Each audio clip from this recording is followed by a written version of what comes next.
Hello, 3 ചിത്രങ്ങളുടെ OTT release അപ്ഡേഷനാണ് ഇന്നൊരു video ഭാഗത്ത് ആദ്യമായി അറിയിക്കാൻ പോകുന്നത്. ദിലീപ്, ധർമ്മജൻ, ജോണി ആൻ്റണി എന്നൊക്കെ പ്രധാന കഥാപാത്രങ്ങളായ ചിത്രമായിരുന്നു പവി കെയർടേക്കർ. ചിത്രം ഈരുന്ന ഓണദിനത്തിൽ, അതായത് തിരുവോണനാളിൽ മഴയിൽ മനോരമ എന്ന ചാനലിലൂടെ സംപ്രേഷണം ചെയ്യുന്നുണ്ട്. അതോടുകൂടി ചിത്രം ഓഗസ്റ്റ് മാസം തന്നെ മനോരമ മാക്സ് എന്ന OTT പ്ലാറ്റ്ഫോമിലൂടെ OTT റിലീസ് ചെയ്യുമെന്ന് കൺഫേം ആക്കിയിട്ടുണ്ട്. വൈശാഖിൻ്റെ സംവിധാനത്തിൽ മമ്മൂട്ടി, അഞ്ജന ജയപ്രകാശ്, രാജീവ് ബി ഷെട്ടി എന്നൊക്കെ പ്രധാന കഥാപാത്രങ്ങളായ ചിത്രമായിരുന്നു ടെർബോ.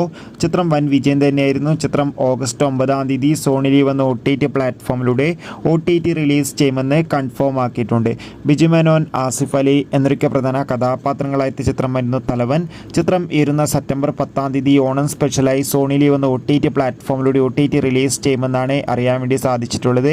എന്തായാലും തലവൻ എന്ന ചിത്രത്തിൻ്റെ OTT റിലീസിനായി നമുക്ക് കാത്തിരിക്കാം. ചിത്രം കണ്ടവരുടെ അഭിപ്രായം കമൻറ്റ് ചെയ്യുക. നിങ്ങൾ ഏത് ചിത്രത്തിനാണ് ഏറ്റവും കൂടുതൽ കാത്തിരിക്കുന്നു കൂടി കമൻറ്റ് ചെയ്യുക. അടുത്തൊരു വീഡിയോയിൽ കാണും വരെ ഏവർക്കും ബൈ.